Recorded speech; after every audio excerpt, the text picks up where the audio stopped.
So today's lecture will be on Wobble hypothesis. So now you know that during translation or during protein synthesis,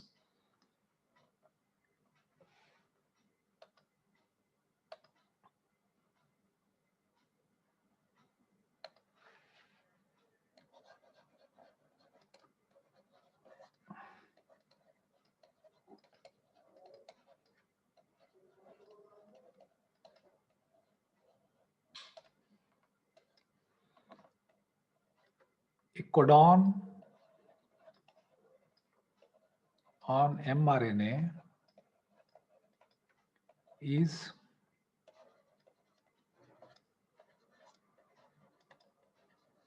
recognized by an anticodon on tRNA. So we have studied this, and an amino acid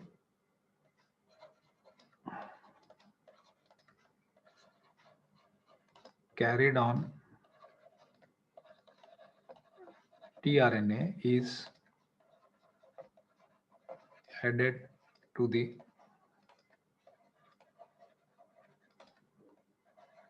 growing polypeptide chain.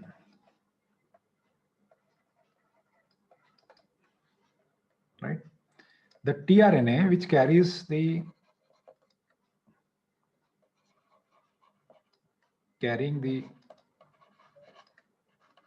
suitable amino acid,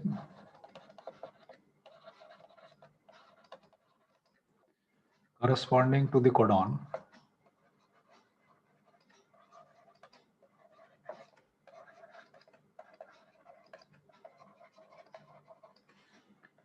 is called cognate tRNA.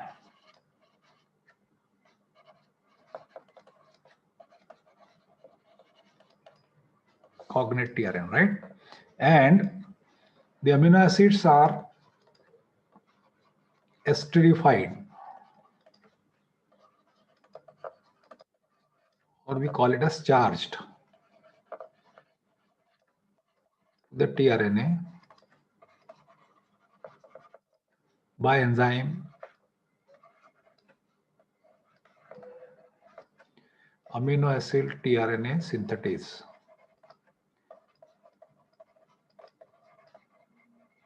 Right? So these are the basics that we have already learned, we already studied, right? I just repeated them for the sake of refreshing your memory. The question that comes is, what governs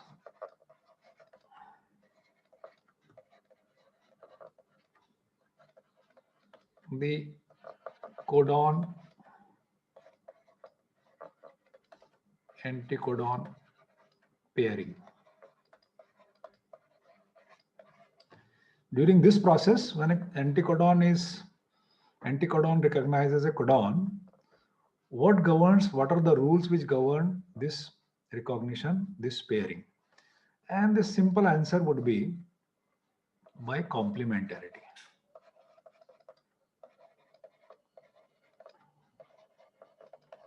So we have been saying all along that nucleic acid interactions, they're pretty simple because they are governed by the rule of complementarity, right?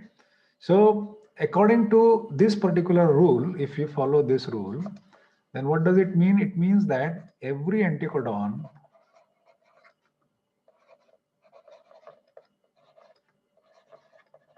should,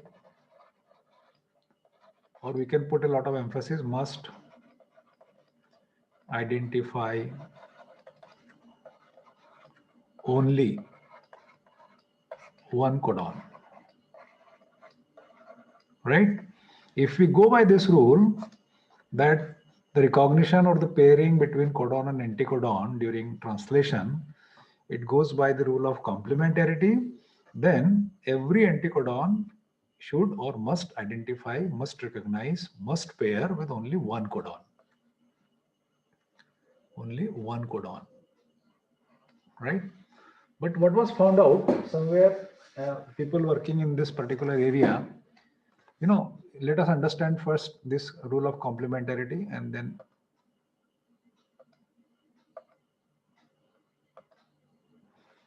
so if let's say this is mRNA, so you have a codon,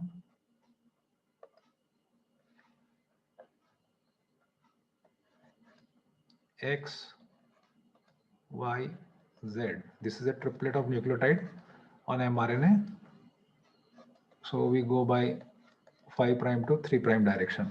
Please remember, nucleic acid sequences by convention are always written in 5' to 3' direction. So this is nucleotide number 1 of the codon, this is nucleotide number 2 of the codon, this is nucleotide number 3 of the codon. This is mRNA sequence, right? And an anticodon will be written again in the same direction, 5' to 3', Z, Z prime, Y prime, X prime. This is 5' direction, and this is 3', and this is nucleotide number 1 of the anticodon, this is nucleotide number 2 of the anticodon, this is nucleotide number 3 of the anticodon, right? And this is tRNA, right? Wherein X and X prime, Y and Y prime, and Z and Z prime, these are complementary pairs.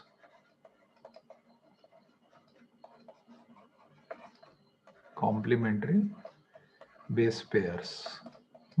What does it mean? It means they are either AU or GC or CG, right? So please understand one thing here, that nucleic acid sequences by convention, if you want you can write down nucleic acid sequence by convention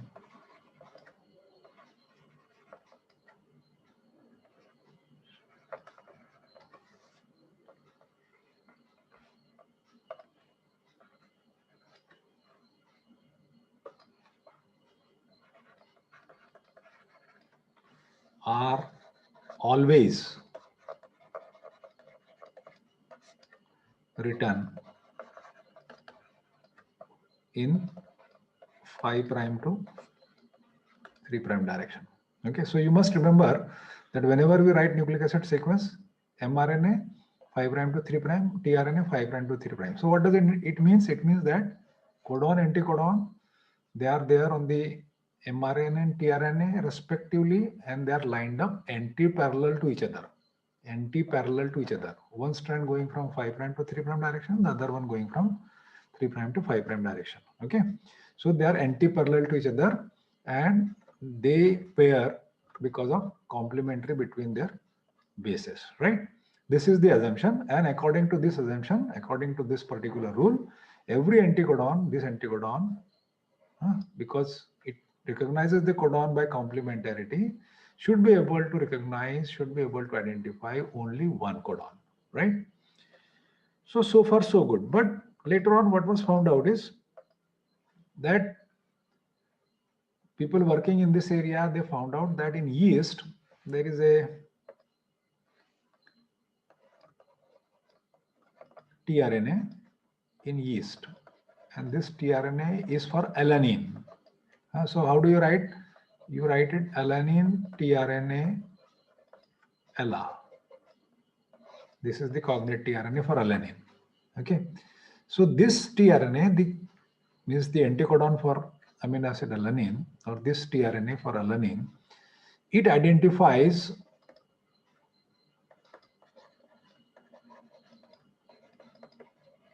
three codons. Okay, what we said just now, that every anticodon, if we go by the rule of complementarity, should be able to identify only one codon. But what was found out, contrary to the expectation, that there is at least one tRNA for alanine, which codes for or which identifies three codons. And what is the anticodon on this? Anticodon on this is IGC, written in 5' to 3' direction. Anticodon on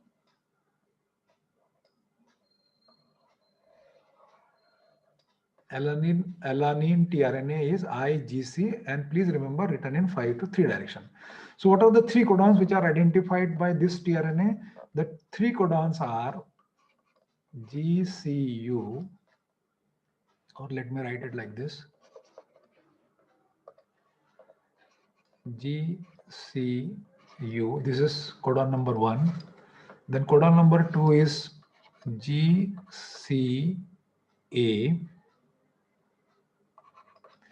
and the codon number 3 is GCC, right? And these are codon. Please remember, these are messenger RNA written in 5 to 3 direction. These are messenger RNA written on 5 to 3 direction.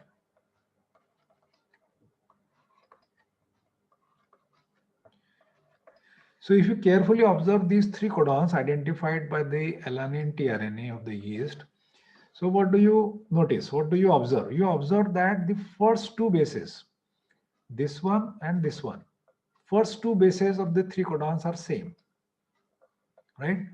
It is the third base, this one, U, A, and C.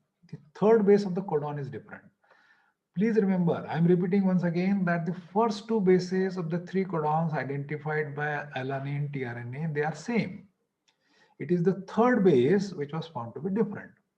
Then people working in this area, scientists working in this area, they wondered whether could it be that the pairing of the first 2 bases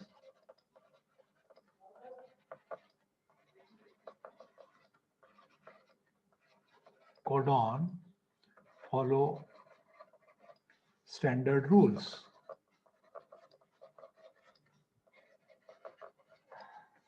And pairing of the third base of codon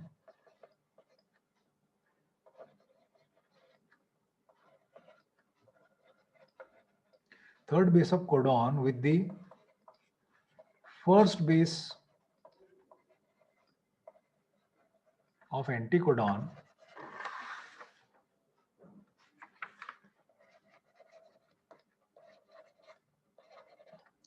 may follow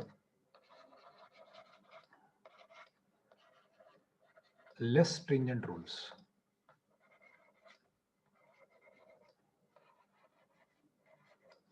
Please understand, based on the observation, people, they wondered whether is it like this that the pairing of the first 2 bases of the codon follow standard rules when they pair with the anticodon, whereas the pairing of the third base of codon with the first base of anticodon, it may follow less stringent rules. Okay, so this was based on the observation. People, they wondered. Later on, the celebrated scientist FSC Crick,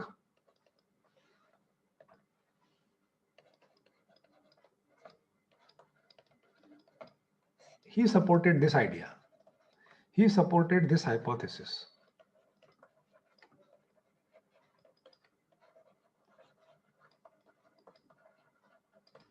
He supported this hypothesis, and what did he say? When he supported this hypothesis, he said that there might be some steric freedom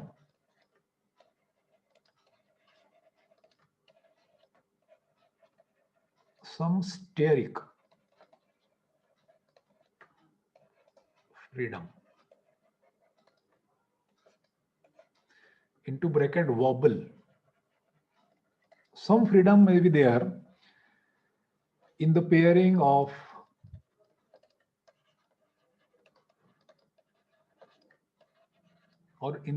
between third base of codon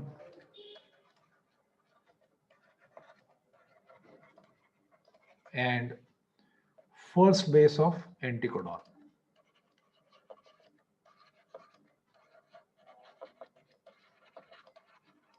Okay, so initially people proposed that it might be so that the pairing between the first 2 bases of codon, follow standard rules of complementarity, but the pairing of the third base of codon with the first base of anticodon may be less stringent.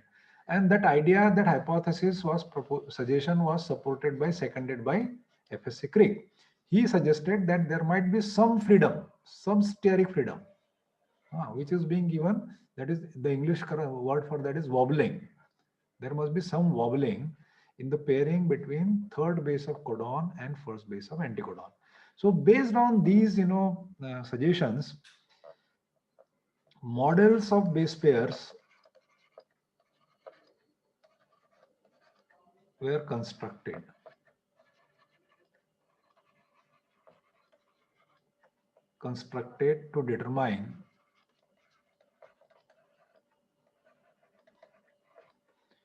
To determine which ones are similar to standard AU or GC pairs. So models were constructed, models of base pairs were constructed to determine which ones are similar to standard AU or GC pairs. In terms of what? In terms of two things. In terms of the bond angle and bond distance. And which bond I am talking about? I am talking about glycosidic bond. And where is this glycosidic bond? The glycosidic bond is here. Sorry.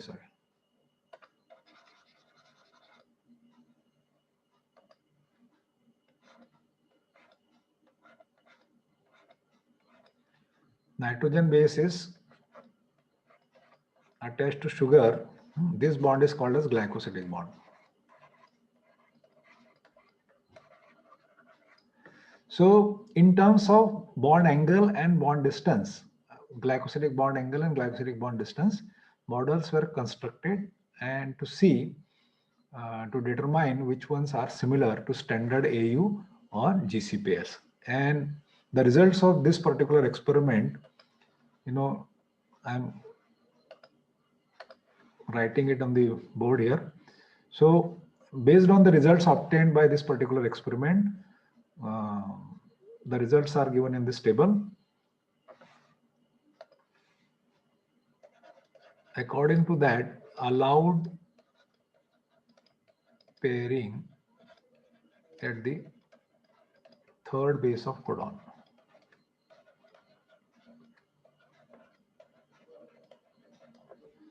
So first base of anticodon,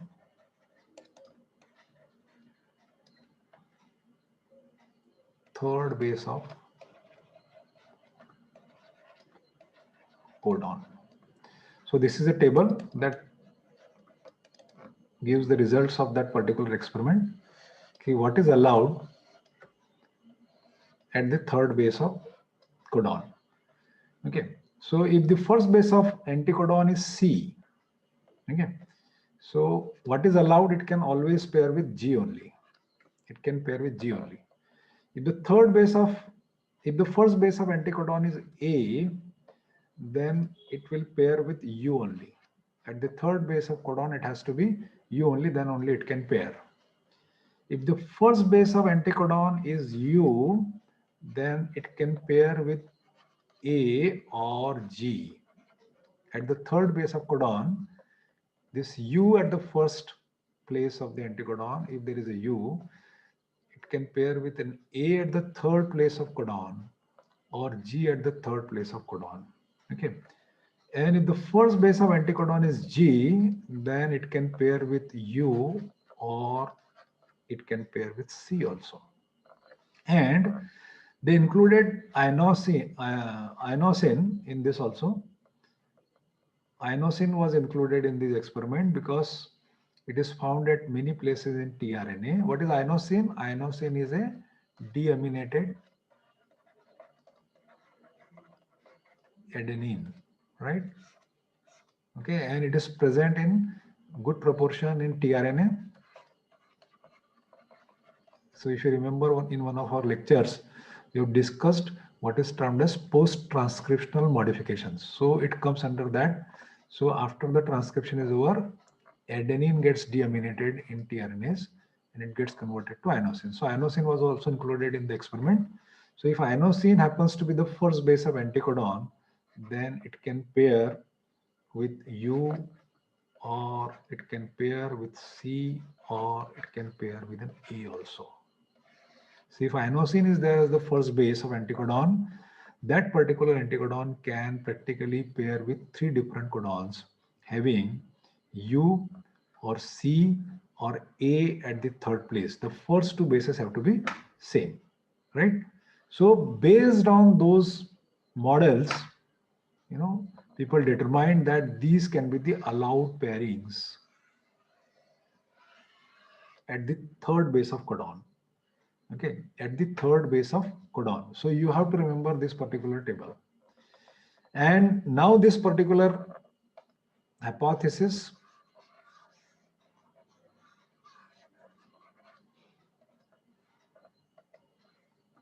is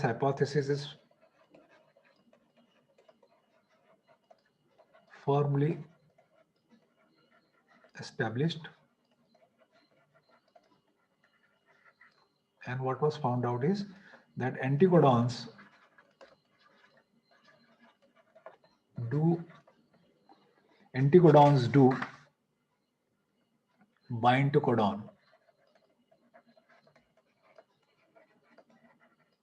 codons predicted by this hypothesis.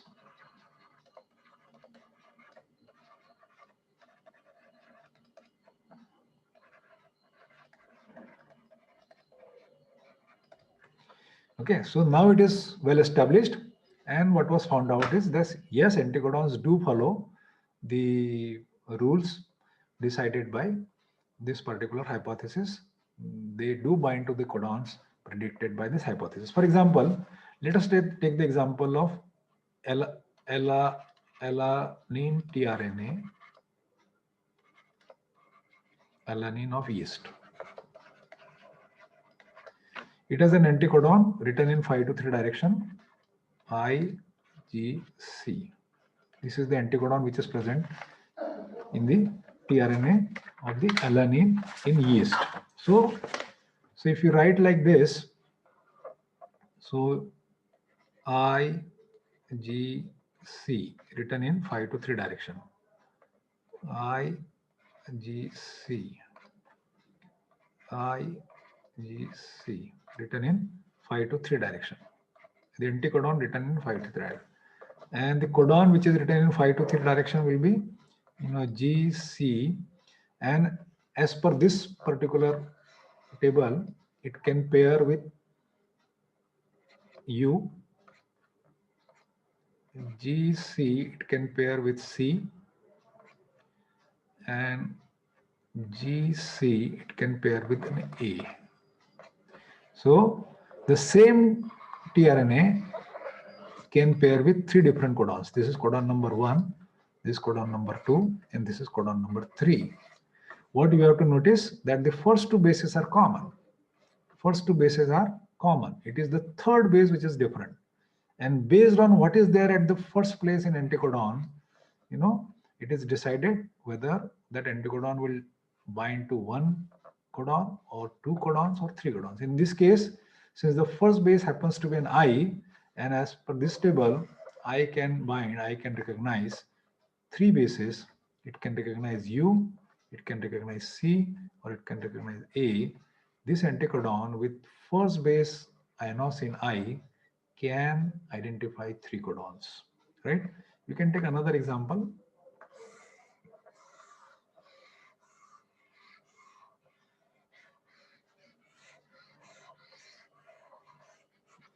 So you have a phenylalanine tRNA. Phenylalanine tRNA PHE. What is the anticodon? The anticodon is written in 5 to 3 direction, GAA. This is the anticodon which is present. right? So if I write it G A A in 5 to 3 direction, G A A in 5 to 3 direction. So this can recognize U U. If G is there at the third place,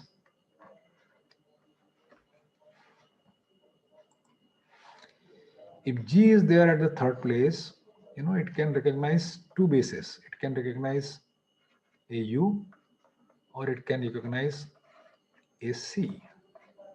So this tRNA, which is for amino acid phenylalanine, can recognize two codons because the first base happens to be a G. So if G is there at the first base of as the first base of anticodon, that anticodon can recognize either U or C at the third place of the codon, right? So based on these observations, two generalizations were made.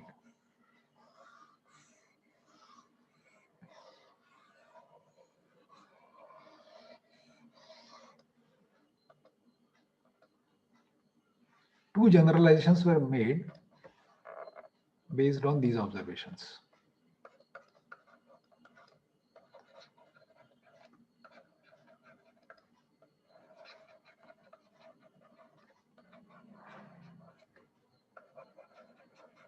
And what were those two generalizations? Generalization number one, the first two bases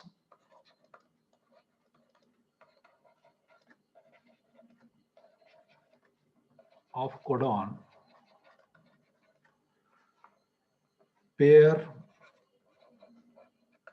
in a standard way.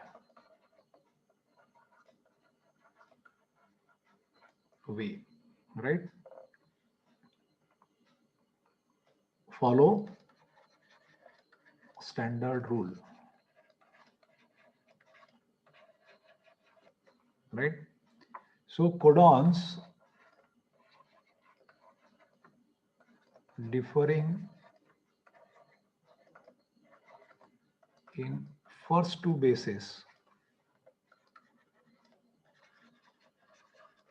must be identified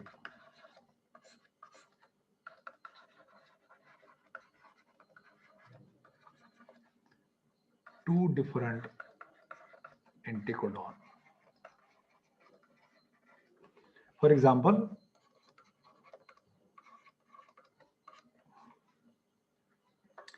so you have, say for example, UA, this is one codon, and CUA,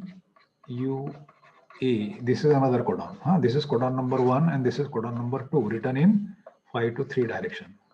These are on mRNA, right? These two codons, both these codons code for amino acid leucine. Both these codons code for amino acid leucine. But since these two codons are different with respect to their first two bases, they are identified by two different tRNAs. Please remember, codons which differ in first two bases must be identified by different tRNAs, even if they code for the same amino acid. Example is given over here. You have two codons, UUA and CUA, both of them coding for amino acid leucine. Okay, but since they differ in terms of their first two bases, they are identified by the different tRNAs. This is generalization number one. And generalization number two,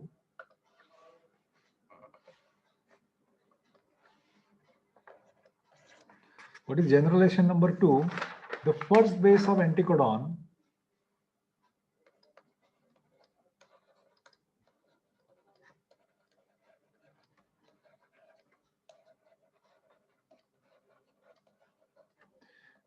determines whether it will identify one or two or three codons. For example, if the first base of anticodon I am talking, if the first base of anticodon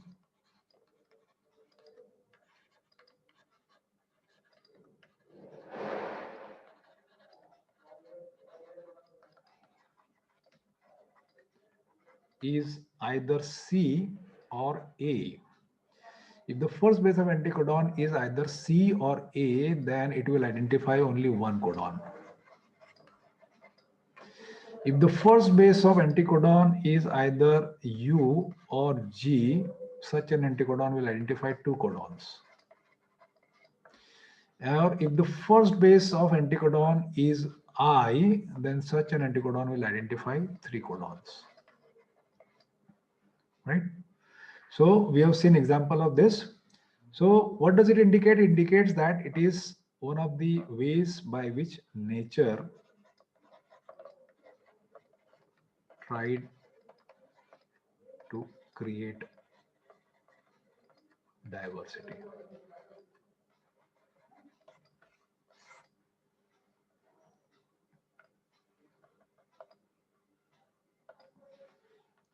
So this is all about